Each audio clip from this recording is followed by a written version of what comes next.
Yeah, JB Priestley had this kind of radio broadcast during the Second World War called Postscript that was very, very popular and sort of reflected the emergent new culture of the post-war welfare state. You know, there's this kind of reading... That's a loud one today. No. There's your post-war welfare state for you. Yeah.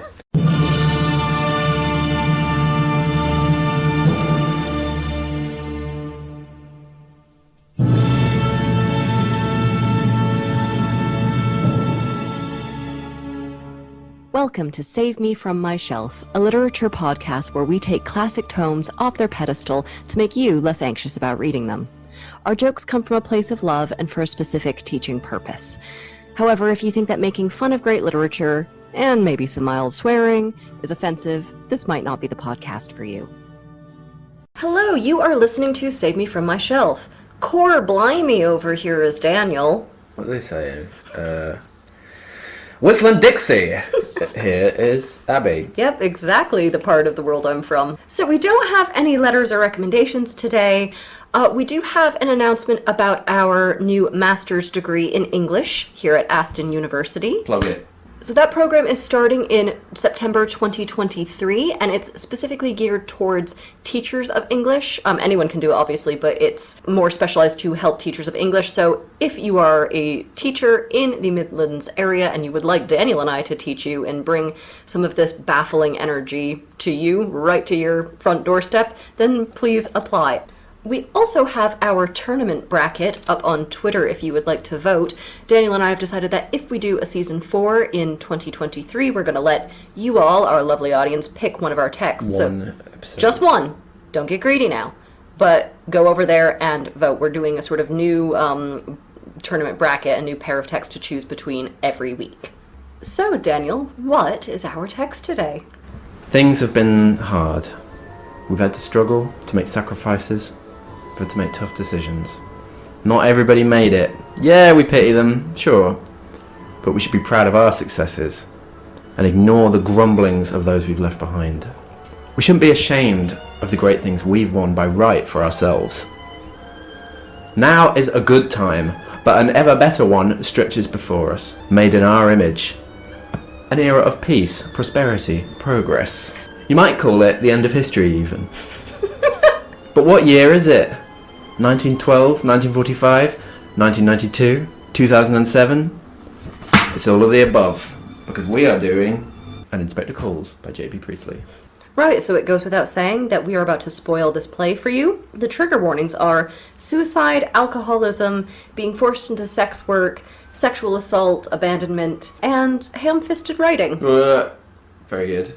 Would you like to do some background, friend? Yes, please. JB Priestley. He was a mid-20th century English writer from Bradford. He wrote novels, plays, screenplays, travelogues, and so on, all of which explore everyday life and social issues from a left-wing perspective. During the Second World War, he was also a broadcaster for the BBC. Does this remind you of anyone? It does, actually. Yeah, it might remind you of someone from our previous series. One Eric Blair. Who? AKA George Orwell. Well, he didn't see any resemblance. He denounced Priestley as a possible communist spy alongside a lot of other big names. Charlie Chaplin, Katharine Hepburn, Paul Robeson, Michael Foot. So, quite good company. I don't know if you agree. Would you like to be on that list? I'd mostly just like to hang out with Katharine Hepburn, whether I'm a commie or not. Yeah, Michael Foot, probably less interesting. JB Priestley had this kind of radio broadcast during the Second World War called Postscript that was very, very popular and sort of reflected the emergent kind of new culture of the post-war welfare state. One of the historical readings of his thing is that he influenced, or maybe he just reflected, the development of the welfare state. Anyway, An Inspector Calls, that's very much about this context, isn't it? It's a kind of almost a parody of a sort of Agatha Christie style whodunit in which a mysterious police inspector visits the Burlings, who are this kind of bourgeois factory-owning family, and he shows them how society, them in particular, done it. So the idea is that it's all about social interdependence. He's like, let's take Murder on the Orient Express, expand it, everyone's complicit, but also make it shit. Yeah, exactly. I think evoking Agatha Christie in this was a real mistake on his part. Yeah. Because it's not savvy enough to sort of toy with her conventions in a way that's fun. I just was thinking the whole time, God damn it, I'd really rather be reading Agatha Christie. No, yeah. Well, whodunits work better as poshos kind of trying to get one over each other and having kind of very selfish interests. Whereas this, having a kind of social reading sort of kills the function of the whodunit. But it could have been done well. Oh, I'm sure there are better ways of doing it, but this is not it, yeah. Set in 1912, but it was written in the 40s, premiered in 1945 in Moscow. 3 out of 4 Russian-related texts so far on the series. It's interesting. Who's been greasing our palm? Yeah, it had a massive renaissance in the 1990s when it was revived by Stephen Daldry, and we'll talk about that a bit, won't we? Because this is a very sort of long-running revival. I think it's the longest-running revival of a play ever. I've seen it, even I've seen it, and I never go out. Stagings are quite different. The initial production was kind of quite a conventional drawing room piece. The 1990s revival is more like symbolic and expressionistic. There's a kind of... The Edwardian characters are in this kind of World War II landscape, and it's all very sort of clever, and we can talk about that down the line. It's all about kind of historical irony, obliviousness, blame. All my favourites.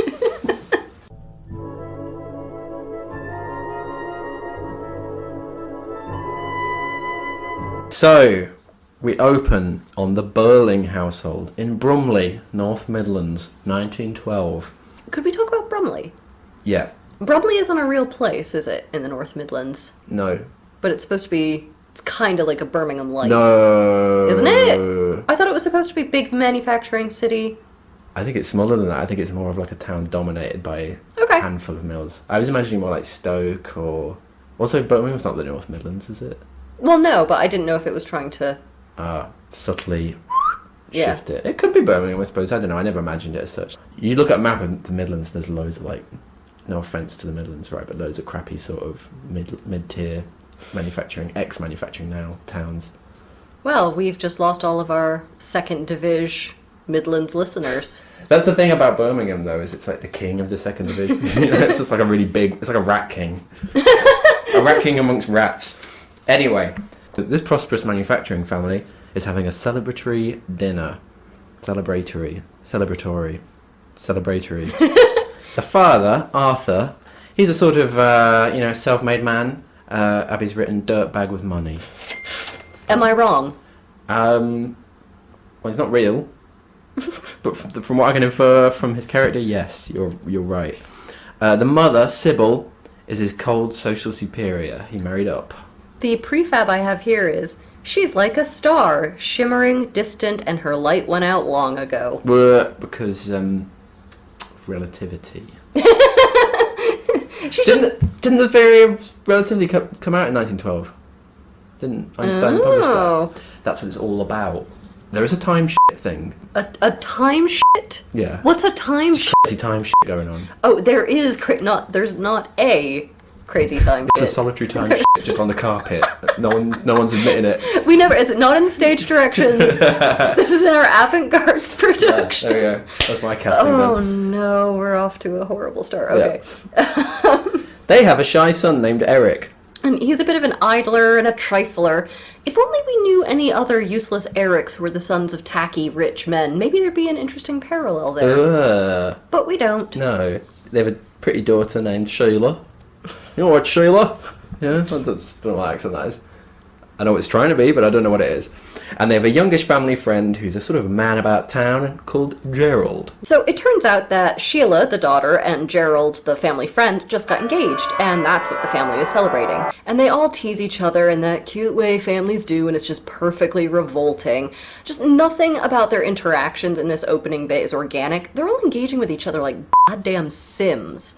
That is until Eric, the son, who's a bit of a Donnie Darko type, he kind of laughs weirdly and it throws everyone off. So Arthur, the dad, tries to save the night by making a speech, and it turns out that Gerald's father is Arthur's business rival, and they're uniting the businesses through this marriage to bring about, quote, lower costs and higher prices. Just what every bride dreams of hearing. Secretly, yes. So it's revealed that Gerald and Sheila have had a bit of a split up about 6 months ago. Kind of. Gerald went AWOL. She suspects that he was dating someone else, but he keeps going, no, of course not. I was doing my businessman things, all above board. And I just don't have a lot of hope for this marriage. I mean, Sheila's basically already put divorce on her Pottery Barn gift registry. Then the dad insists on making another speech. He's grateful the kids are marrying at such a good time for business. So here's what he says. I'm delighted about this engagement, and I hope it won't be too long before you're married. And I want to say this. There's a good deal of silly talk about these days, but, and I speak as a hard-headed businessman who has to take risks and know what he's about, I say you can ignore all this silly pessimistic talk. When you marry, you'll be marrying at a very good time. Yes, a very good time. And soon, it'll be an even better time. Last month, just because the miners came out on strike, there's a lot of wild talk about possible labour trouble in the near future. Don't worry, we've passed the worst of it. We employers are at last coming together to see that our interests, and the interests of capital, different things, are properly protected. And we're in for a time of steadily increasing prosperity. Also, he says that World War I's not going to happen, doesn't he? He says that it's all fiddlesticks, so... And he even has a friend sailing on this unsinkable ship, the Titanic, next week, and airplanes are coming, and everything's progress, and by 1940, war will be a thing of the past, because capitalism will solve it for all of us. Yes, he does say that, doesn't he? Yeah. You wanted a sort of foreshadowing klaxon Yeah, here. write that in there, sort of, well, the whole play is about foreshadowing, isn't it? But I think historical foreshadowing is right here. Do you call that proleptic irony? I don't know. Proleptic irony works within a narrative, doesn't it? But does it work when you're talking like historically? Is that just historical irony? Good question. I don't know. But at the very least, we can assume that most of these assholes will be dead in 2 years because they're all going to go to the Great War. So this is the part in the play very early on where we start to spell out the message in billboard high lettering. And if that's too subtle, later on they get out the semaphore flags. What is the message, though? Capitalism being seen as the savior for most things, but it's actually destructive. Okay, yeah. Sorry, I thought you had something more specific than that, but no, I suppose that's fair enough. So after dinner, everyone leaves except Arthur and Gerald, who stay to have their port in that way that rich men do. And we get some class stuff here, and I know what you're thinking. In Britain? Madness! But Arthur, who's embarrassed by his lower class status, asks Gerald if his mother, Lady Croft, objects to Sheila, and if she thinks that maybe Gerald could have married someone of a higher rank. Like, first of all, almost definitely. But you know what, Gerald? Tell your mother not to worry, because I, Arthur, was Lord Mayor of this shitty town 2 years ago when royalty visited. Ooh. Which royalty do you think? It's clearly like some second division. What? The like family Grand members. Duke of Ruritania. Oh, you mean like within the British royal family? Yeah. Yeah, I don't know. Probably someone crap. I couldn't name. Shouldn't, Who, really. Who did they have around in 1910? Well, that's what I was trying to figure out. Maybe it was just Bertie as a boy. Could have been the Kaiser. He was part of the royal family, wasn't he? And Arthur even says he's been getting hints that he might get a knighthood soon. So we have all this really... This wasn't very subtle class tension as well. I was like, living in Britain for the last 10, 11 years, you guys are so messed up with class, and I just don't think that this is capturing any of the very weird nuance. Then Eric, as Eric does, comes in and spoils the vibes. He's starting to get drunk, and he's like, hey, if I only wanted one drink, I'd go to communion. Fill her up. I'm gonna party with the boys. And then he says something cryptic about the women in the other room getting excited over clothes, because bitches always be shopping.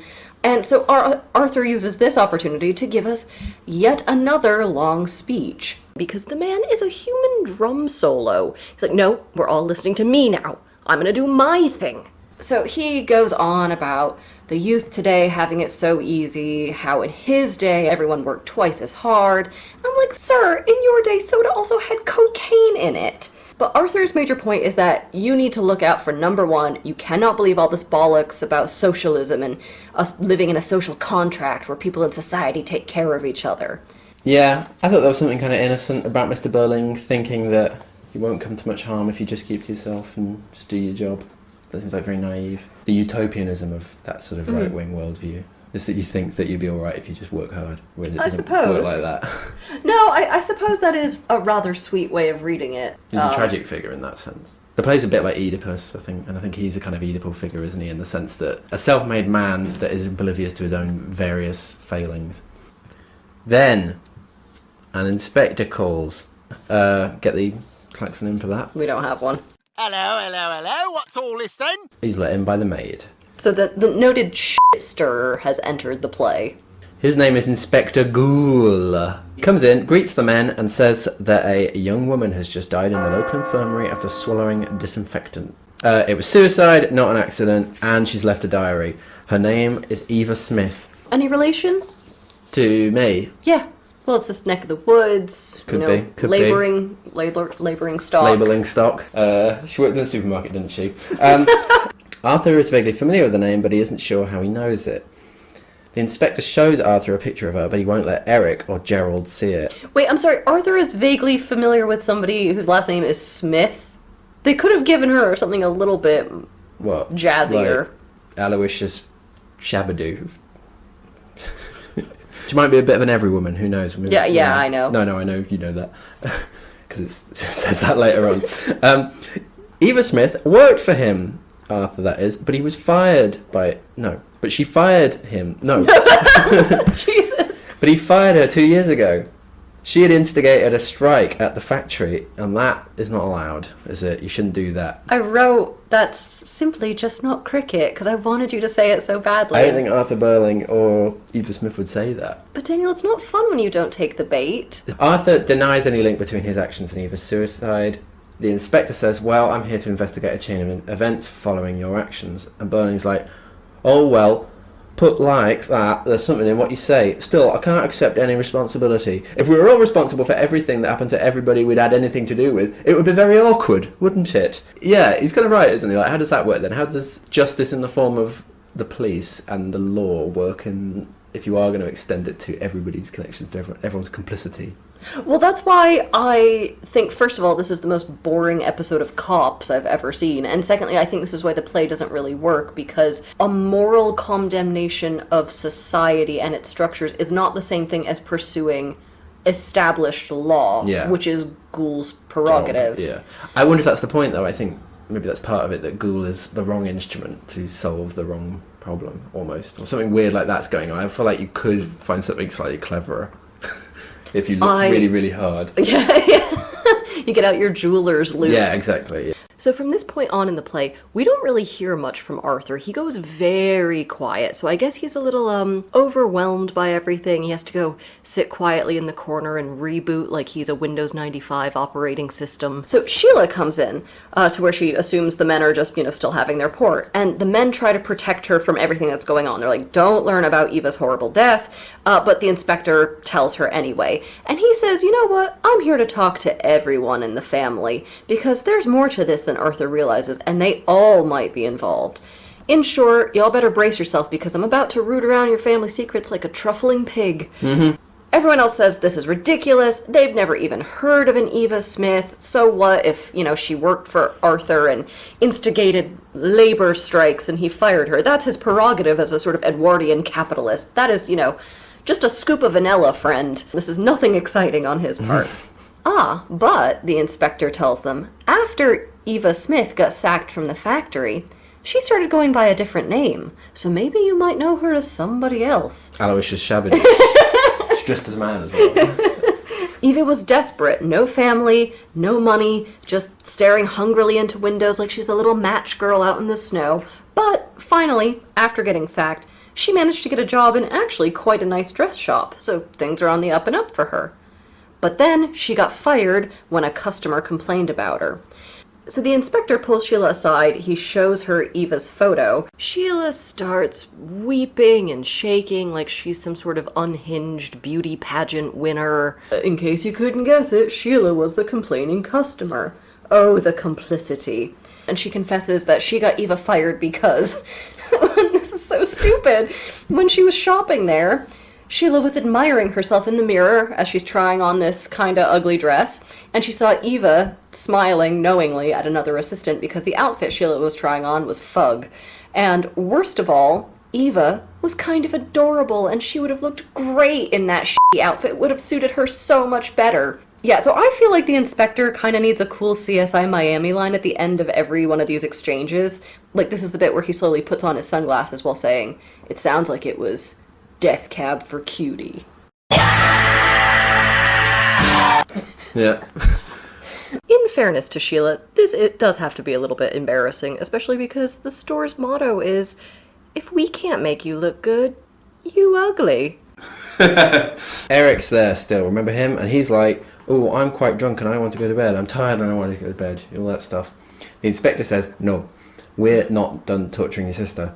Apparently, Eva wrote about this incident in her diary. What a happy piece of evidence to find for a detective. How did she know what Sheila's name was? How did she know who the customer was? Was it because she had an account? They do talk about that. Oh, yes, sorry. I've forgotten that. Because the Burlings are big in Brumley. The Burlings are Brumley. That is so sad when you're, like, the biggest family in kind of a small town. Yeah.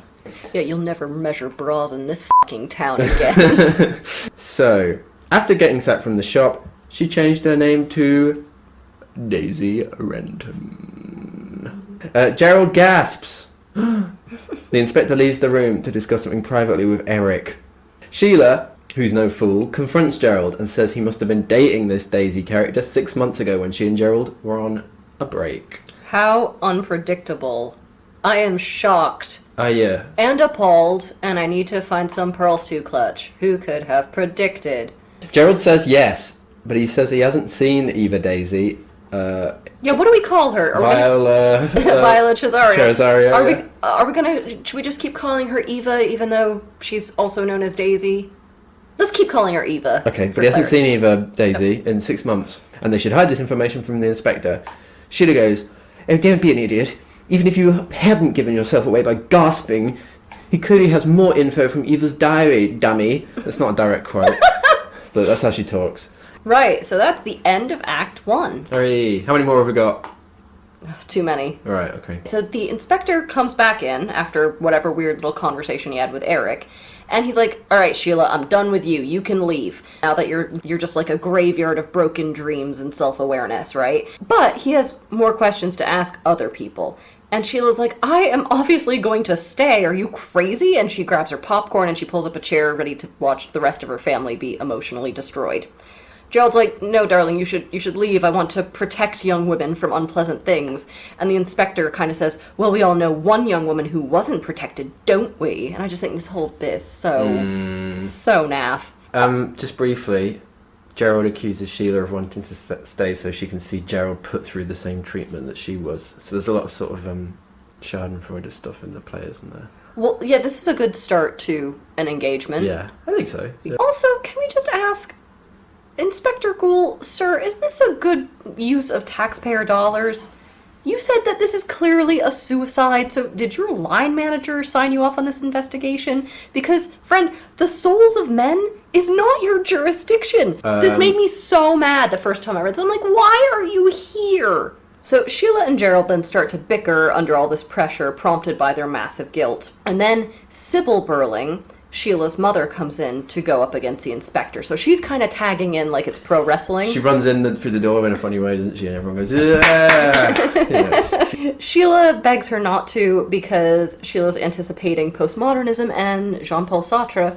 And she seems to realize we're in some sort of Tesco value, gluten-free version of No Exit, where any participation is going to bring about your own special hell. Ooh, clever. Clever, but also there's a bit of, everyday stuff with the Tesco.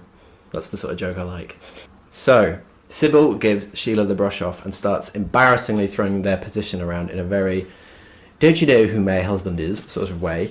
The conversation takes a very weird turn when Eric comes in and both he and Sheila reveal that despite Eric's young age, he's a functioning alcoholic. And it's been getting steadily worse for the last 2 years. So Sybil pretends not to have known, because she's very much in a case of self-denial, isn't she? Sheila tells her mother not to build up a wall between herself and other people, because the inspector is a canny one and he'll knock that wall down and make it even worse for you for having done so. So you gotta confront your demons. Yeah, there's a heavy-handed metaphor about walls. Oh, wait, we've gotta have a bad CSI pun. There's gotta be, I couldn't really think of a good one. Something like walls, demons. Somebody is gonna be bricking it. For Sybil, today is Wall Souls Day. You mortar, straighten up and fly right. So you weren't a fan of the wall metaphor? No, initially I thought, well, because we get very, very few metaphors in this play, this doesn't give us very much to work with in terms of imagery. Yes, it's a symbolically very limited play, sparse. So the inspector turns his investigation to Gerald, he who has gasped enormously and suspiciously, and he asks him when he got to know this Eva character. Apparently they met at the theatre, in the cheap seats. How scandalous. So it's this classic rich boy slumming it story, and the implication is that Eva turned to sex work after getting fired from the shop, and she went to the theatre to sort of, drum up a little business, and Gerald ended up rescuing her from being leered over by some gross guy. And Sybil sort of interjects here, and she's like, hey, I know that guy. He's an alderman. Show some respect. Okay, so he's a notorious sexual assaulter, but an alderman, Gerald. There, that's a new klaxon for the podcast. Also, what is the most heterosexual thing in the world, and why is it an alderman? There are no queer readings in this play, and something about this alderman has just really sealed the deal. Reinforced that. Frankly, queer readings are what this play is missing. Go on. I want some hot Gerald on Inspector action. Would those be the two, do you think? Throw Eric in there for good measure. Get messy with it. As Gerald starts to talk about all of this, he gets overwhelmed that Eva is dead. And he continues. After he rescued her from the horrible alderman... An alderman, Gerald! They went for a walk and chatted for a while. Eva said how hard up she was, and out of pity, instead of desire... Uh-huh. Alright, you don't believe that? No. Okay. Gerald let her sublet his mate's flat for free. I pity a lot of people, but I don't shack up with them. Eventually, though, surprise, surprise, she became his mistress. Time for the Mistress Klaxon, please. Klaxon. Mistress Klaxon from Noel Flanders. Let's get that in there right now. Okay. Hello, my name is Mistress Klaxon. I'm a character in a Sheridan satire. Sheila asks if he loved her, but Gerald says no. He was more interested in having his ego flattered, and a few other things, no doubt. And it passed the time. Any man would have felt the same, but she was in love with him. So the implication is that she was too low class for him to be serious about her. Yeah, he's like, why did I do it? Why does anyone do anything, really? Exactly, yeah. He's just a pure libido, isn't he, Gerald? So eventually he had to go on a business trip. Don't know what that was. Look a bit of detail, but no.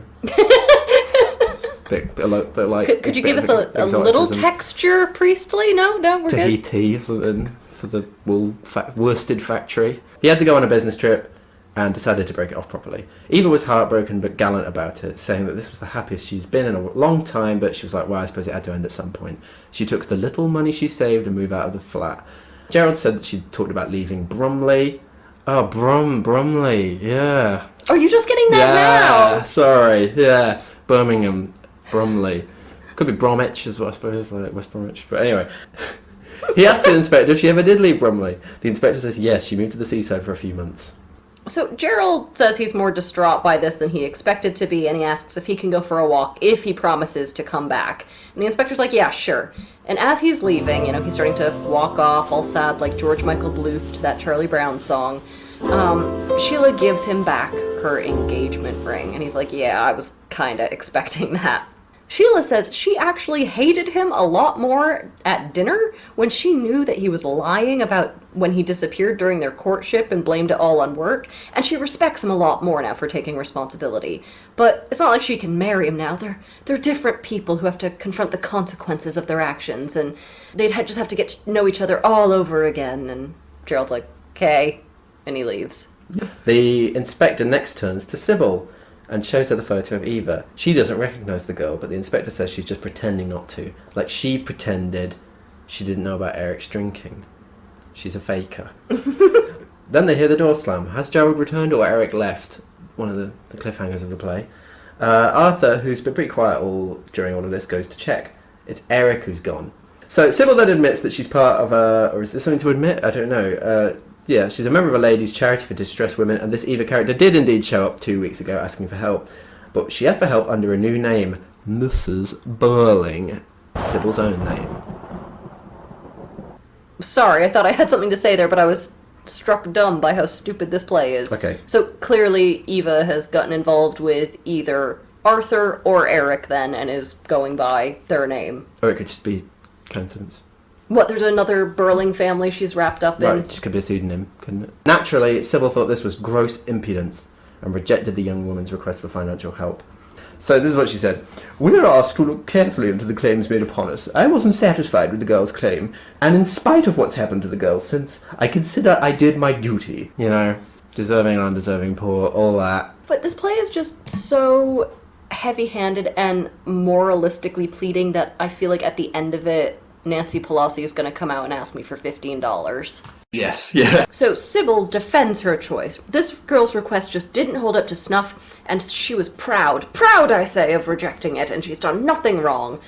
The inspector yells at her and says she did something very wrong because she knew the girl was going to have a baby. Because of course she was. In plays like this, there's only ever one way a woman can get into trouble, and it's always an unwanted pregnancy. And it's such an exhausted trope.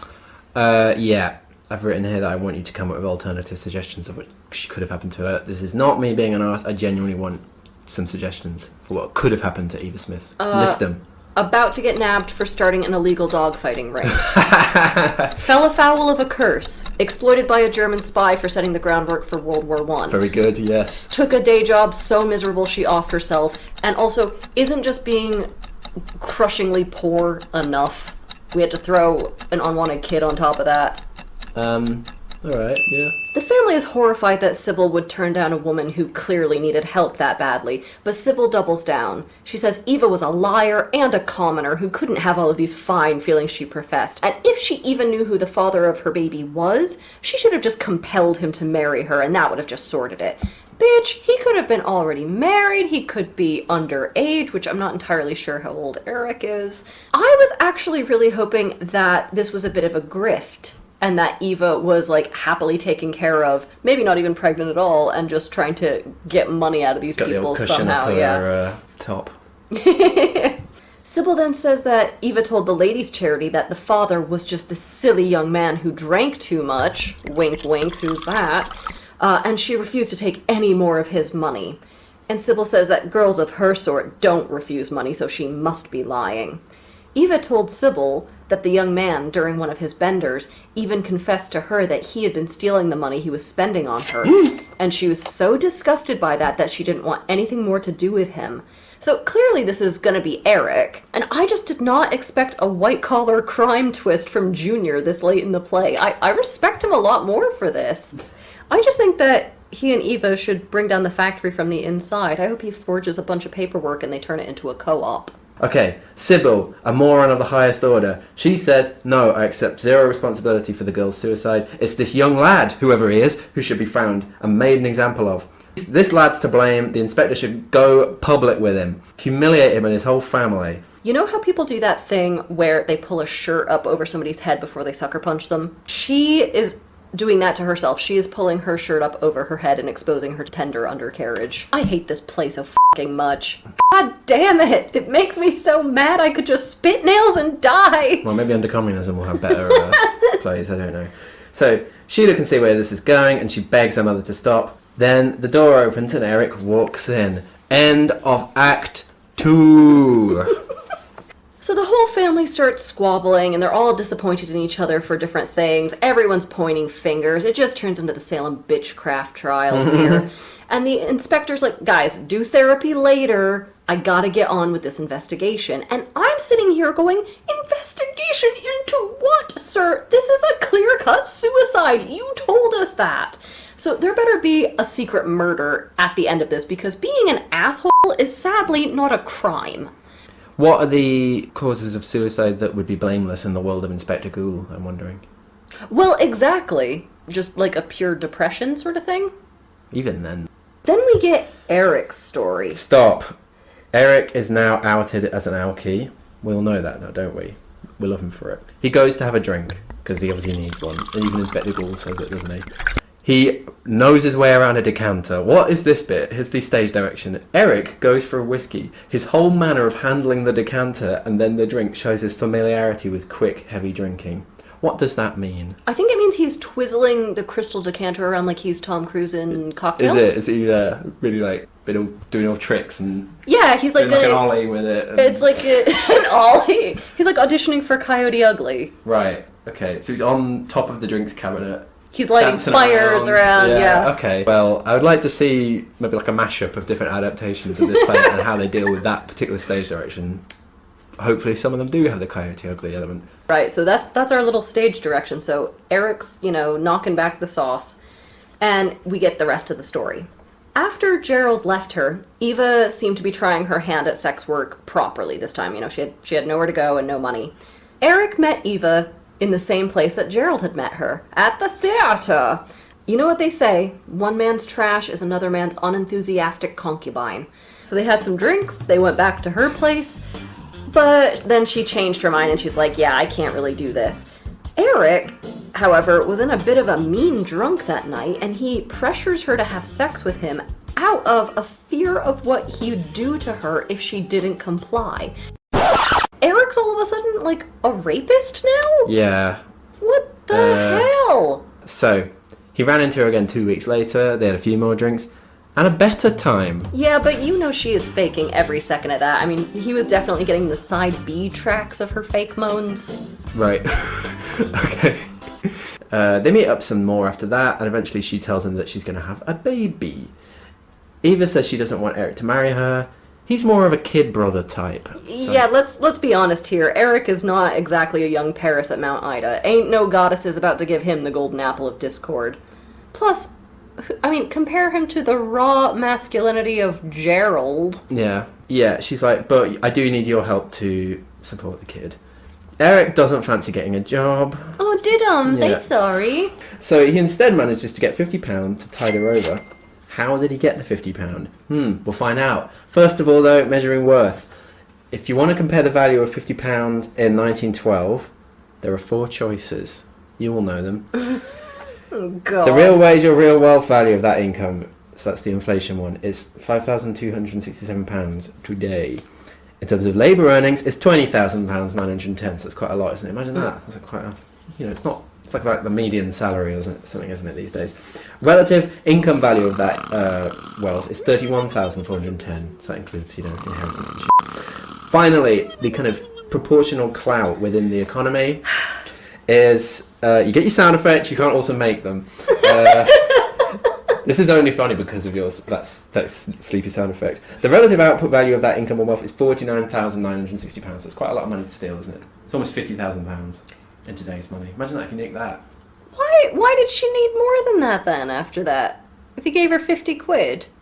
Why is she going to a charity? You can't live on 50 grand. She is grifting him. You know what? I'm siding with Sybil. Well, it's only 50 grand in sort of like economic clout I know. or something. Also, one of my favorite things is the first time I debuted the snoring sound effect, and you asked if I made that myself.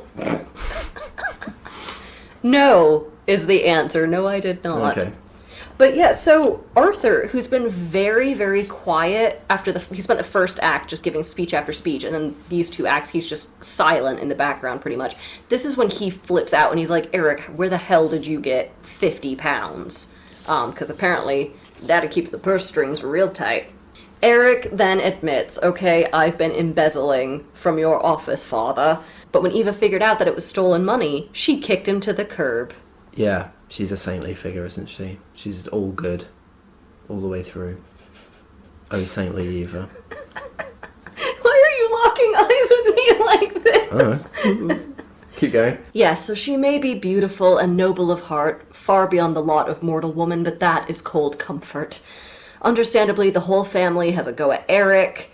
The inspector gets in there, and I'm like, yeah, keep going. Inspector, we're near the end. This family is almost out of hit points. But this is when Eric, who, if you remember, went for a long walk in the middle of this is when he hears for the first time that Eva had gone to that ladies' charity for help, and his mother turned her away.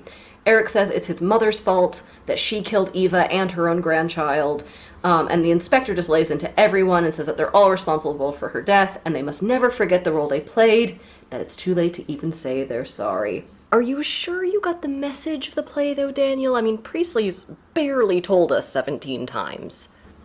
Yeah, this is the sort of subverted Poirot moment coming, isn't it? That, you're wondering why I've got you all here today. Well, you all did it. That's kind of the general gist. Should we have the kind of slightly, here is the big message writ large. This is Inspector Gould.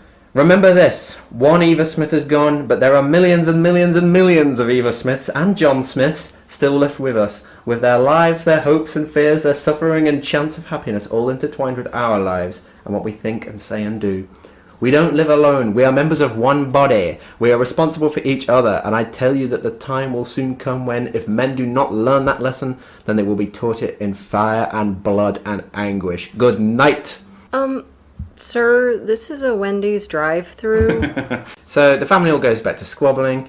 Arthur laments about the public scandal and how he almost had a knighthood. You and me both. Both parents still deny any responsibility. Sheila then says, this is kind of a weird time for an inspector to show up. Do you think he actually was a real cop? Did anyone check his credentials? When I read this initially, I actually live tweeted my way through this play, and this is what I said at this point. I'm halfway through Act 3. If this dude is God or the family's Jiminy Cricket-style conscience or the ghost of Christmas past, I will burn this mother to the ground. I am not kidding. I will go effing bananas.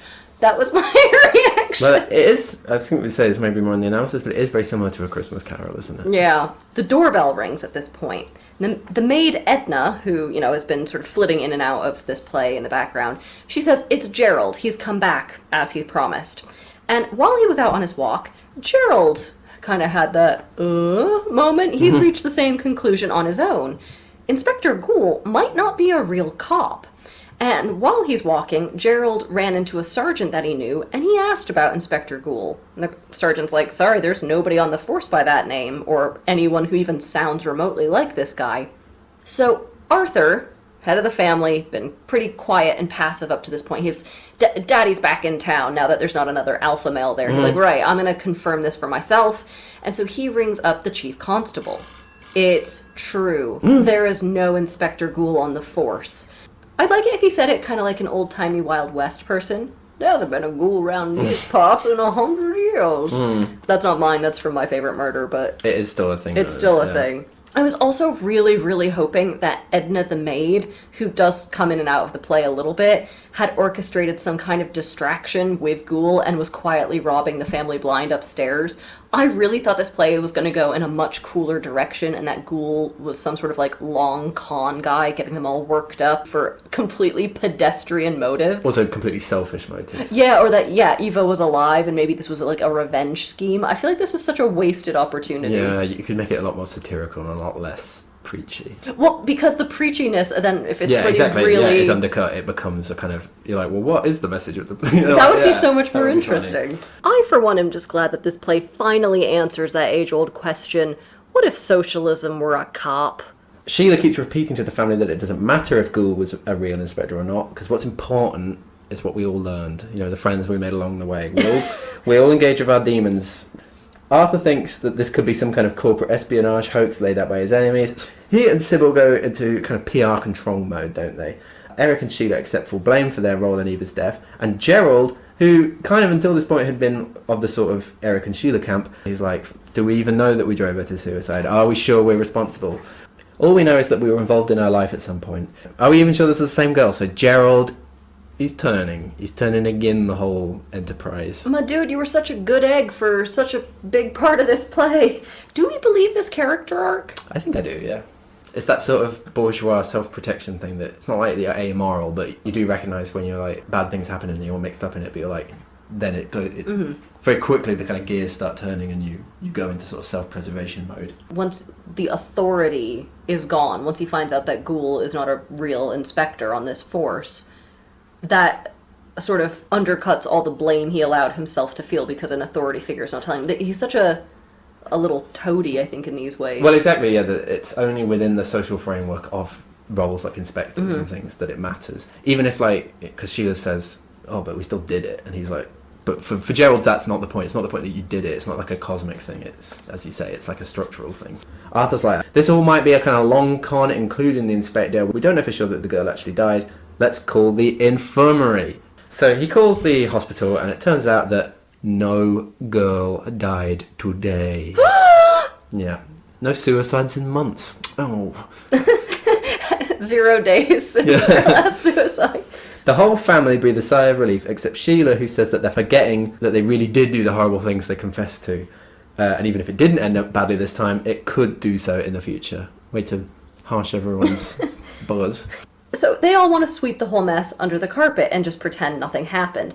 And Gerald even proposes to Sheila again, but she's like, I don't know, I just need time to process everything. I think at least give it a day. Yeah, like, I just updated my Facebook status to it's complicated. I don't want to confuse people. Then the phone rings. A girl at the infirmary has just swallowed disinfectant and has died. An inspector is on his way over to ask them some questions. And then, in, like, a perfect world, as the curtain lowers, we would get the, like, gentle strains of that Eminem song, the one that goes, Guess Who's Back, Back Again. And presumably the interrogation is just going to continue on a loop forever, which is great, because I just didn't get the fucking closure I needed the first time. The end.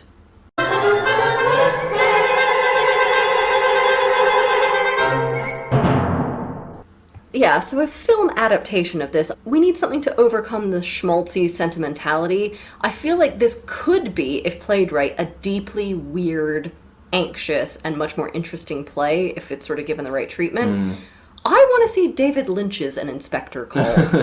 So put it in black and white like The Elephant Man, or give it a really, really weird color saturation like Wild at Heart. I want Laura Dern as Sheila, Diane Ladd as Sybil, Kyle MacLachlan as Gerald, Jack Nance as Arthur, and I want Willem Dafoe as the inspector. Ah, very good. Because Willem Dafoe, he's already terrifying, and I'm already convinced that he can see me through my television.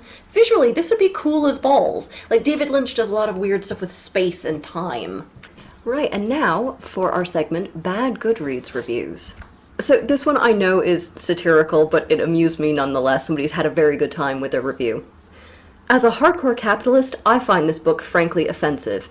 In society, we should think about the money. How would the money feel if it read this book? It would feel sad, betrayed, and quite frankly disgusted.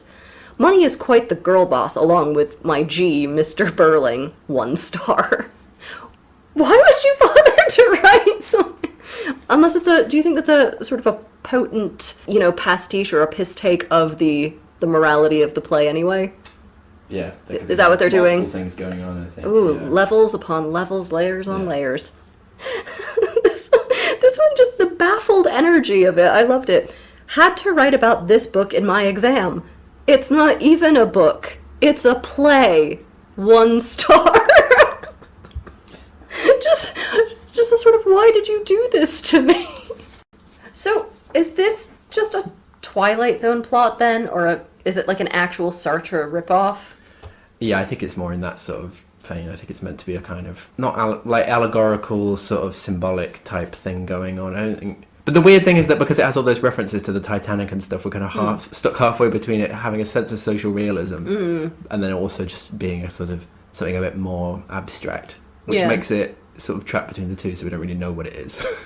Which is kind of one of the problems with the play, I think. Just don't dankle a corporate con or a socialist workplace revenge grift if you're not going to deliver. I was so disappointed.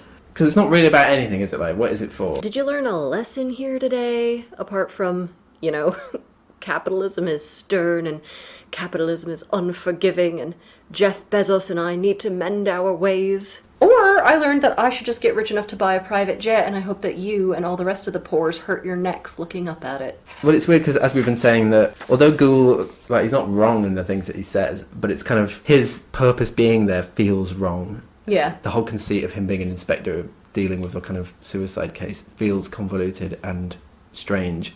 And I wonder if that's deliberate, but I don't know how it's meant to be deliberate. But the whole thing feels like it doesn't really work. It feels kind of like a Mobius strip or something. It's less than it really is. What's the implication then? That Gould is a ghost? I mean, the station calls at the end and says, oh, we're letting you know somebody's died and we're sending an inspector over. Is it Gould again or is it somebody else? And also, why are they sending somebody over? It's a suicide. You know what I mean? These things, you just blow on it a little bit and the whole brick wall turns out to be cardboard and falls over. It just doesn't... Bit of a obvious metaphor. Oh God, sorry! Is that the point though? I'm kind of wondering if that's not the point, that it is a kind of facade for something, but I'm not sure what. But what is the question? It feels like there was almost something here where I keep thinking it cannot be this surface level. There's got to be something I'm not seeing. When I saw it first, I assumed that Gould was a ghost that was kind of warning them about this thing to come and to change your ways, like Scrooge. Yeah. But it didn't really occur to me for some reason, but until you said it, that it could be a sort of time loop thing, that they're just stuck in time forever, that it's just going to repeat. That night is going to be like, Groundhog Day. Yeah. Which I think makes it more interesting, considering all the historical stuff that it is set in 1912, not in the 40s. It kind of makes it seem like a much more cynical play than it is. Like, we've had, since between 1912 and 1945, we've had all these kind of dreams of social progress, and they've all failed. And we are just going through the same old shit. It kind of makes me think it could be like that. But at the very least, they're sending over another inspector, even if it's somebody else or whatever. They're going to have to go through presumably some of this again. But I was thinking, is that going to have any impact the second go around? They've all exposed their secrets and confronted their demons. They all know everything. Some of them are just really doubling down, saying, yeah, but that's ultimately not my fault. Yeah. Well, I was just thinking, like, say it's Ghoul who shows up again. He's not investigating a real crime, so they can just refuse to participate. They could kick him out. And if it is Ghoul, he's not even a real inspector. They could call the cops on him. Yeah. But how do they know that the cop that they're calling on Ghoul is a real cop? That's the worry, isn't it, when you start dealing with fake cops? I mean, I suppose if you call Could be a stripper or something. Oh, that's the sexiness that this play is needing. Inspector Ghoul turned out to... It'd be funny right at the end if after all of the kind of takedown, then he got the old tape player out and started dancing. Also, my big thing was, could the family just be like, well, we're all socially conditioned too? It's not my fault. Apologies for the gentry. I didn't expect to hear that from you. Well, but that is the message of the play, is that we're all products of society and we're all mutually influential. I suppose you could say that the bourgeoisie or whoever have more agency in economic terms. But in cultural and moral terms, they don't really, do they? I don't think. They are products of their circumstances as much as Eva Smith is. In terms of detective fiction... How does this work as detective fiction? Because I was thinking, Inspector Ghoul's a real tight canon. You want him to have, like, just one more thing. You want him to be like, what's his name? He didn't really... Peter Falk. He didn't have a personality at all. No, he is just a cipher, isn't he? The big thing that I wanted to talk about was the 1992 adaptation, because in that, they make it much more obvious that it's about the 1940s commentating on the 1910s and the kind of saying, you just wandered complacently into 2 world wars and 1 World Cup, and look at us, we're paying the price for it. And Inspector Ghoul is dressed up like a 40s detective. He's like in a trench coat and a fedora, but they're all dressed up in their sort of 1910s dinner jackets. Yeah. So in that sense, his lack of character, the fact that he's just a cipher, is made much more to his advantage, or made a strength, if you can call that a strength, if you know what I mean. Yeah, that he has the benefit of hindsight, whereas they have all of this ahead of them. But also just that he is this kind of magical, abstract figure that comes in and just says, you've ballsed it up. I had loads of stuff to say about William Beveridge. Looking back at it now, that looks mental. Who's William Beveridge? He's the architect of the welfare state. I was just thinking that... His last name is Beveridge? Yeah. What about Eric's morality? Yeah. Eric is the weirdest character in this. So there are several facets going on. So he's this awkward, uncomfortable little puke. He's also an alcoholic. He's a guy trying to confront his demons with no patience for hypocrisy. He's also a thief and essentially a rapist. Just what in the world? Like, what do we make of that then? Is it sort of talking about how everyone is on some sort of sliding scale, or everyone's sort of great? Because... Well, but Eric also is such a chaotic figure as well. It's not just about a sliding scale. Yeah. Because I suppose he's done the worst things, you might say, and, well, I suppose you would say, in terms of he's the only one that's actually committed a crime. Yeah. But he's also the most repentant, or he and Sheila are the most repentant. Yeah. So he's just this kind of force for chaos, I assume. Or like he's a kind of dysfunctional product of the system, like even from the beneficiaries of the system, I suppose. He's a parallel to Eva Smith in that sense, maybe. A lot of this is just plot recap. Yeah, well, it's a very synoptic play, isn't it? So it doesn't really go much into morality or into just as much as it's not a very symbolic play.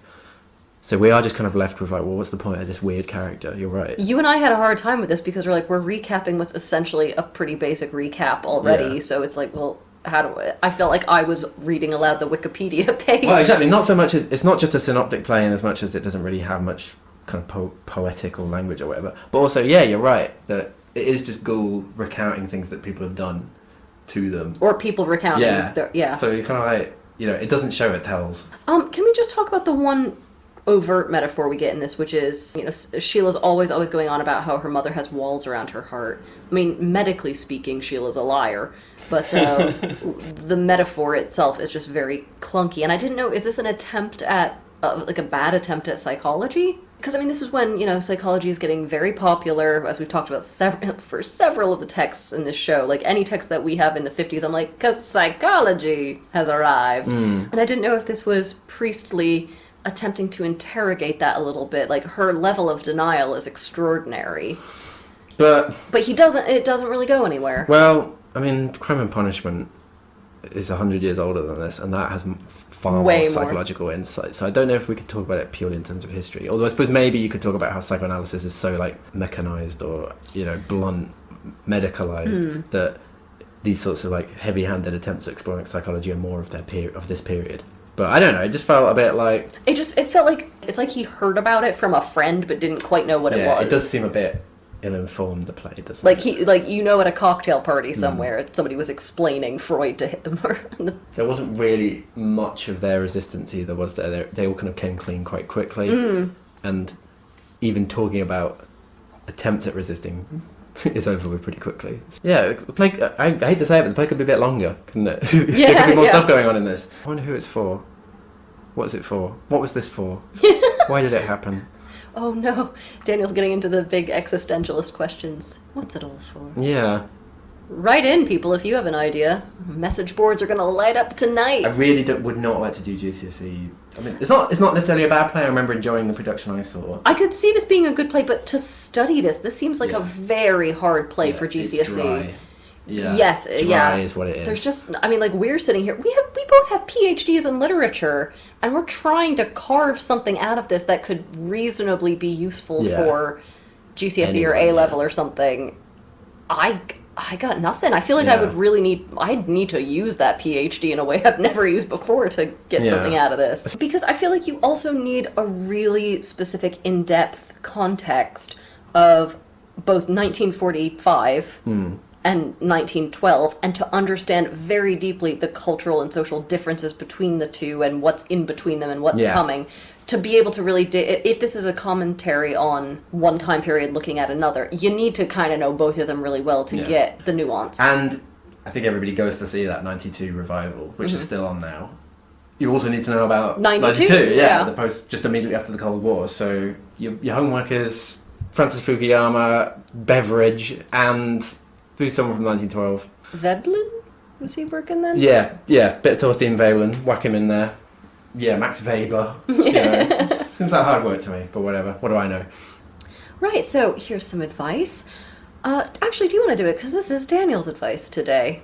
This helped me a lot anyway, that it was very helpful to compare different adaptations of a play. Yeah, because we had told you in, I think, our Othello episode that sometimes it's easier to watch a stage adaptation rather than just dealing with the text. Sometimes that helps, and you're saying compound it. Yeah, it's good. Well, because early productions, as I've already said, they're like a whodunit drawing room piece. They're sort of like parodies, but very ultimately quite realistic. The production from the 1990s and onwards is much more like allegorical, and it commentates on the historical moment of the play's composition as well as its relationship to the period portrayed. So I think that shows that there is a lot you can do with these ostensibly dry works, but like you were saying, Abby, that maybe that's a little bit too much hard work on the director. Also, I suppose just with historical fiction in general, it's important to remember that it's a product of the time in which it was written. Don't just think it's a window onto the past. I like that. I think that's really good advice. And Great. Thank you for covering my ass, because I just could not. I'm sitting here looking at this going, I don't have any advice to give on this one. Well, I never give any advice, so I suppose it's about time I pulled my weight. So, our clue to the next episode. We are going into our Halloween season, so our next 2 episodes are going to be spooky stories. Our next book is pretty much universally agreed to be the first example of its genre. Ooh, okay, I'm thinking. So what is that? What's a spooky genre? What's the first one? And it also contains what's possibly the grossest thing we've read on this podcast so far. Someone gets covered in someone else's nosebleed. Right, so please write into our email or tweet us at smfms_podcast. Please subscribe wherever you listen, and, please rate and review us as well. It really helps. And from my co-host Daniel and myself, see you next time. Yeah, I thought you actually had something there. I had something and then you looked up and I got scared. Thanks for listening to Save Me From My Shelf. Our music is The Overture to Don Giovanni by Mozart, and cover art is by Catherine Wu. Our thanks to Aston University's Centre for Critical Inquiry into Society and Culture for funding the startup of this podcast. Contact us at savemefrommyshelf@gmail.com or at smfms_podcast on Twitter. And do not, I'm going to remind you, do not forget to rate, review, and subscribe. Do not forget. Thank you.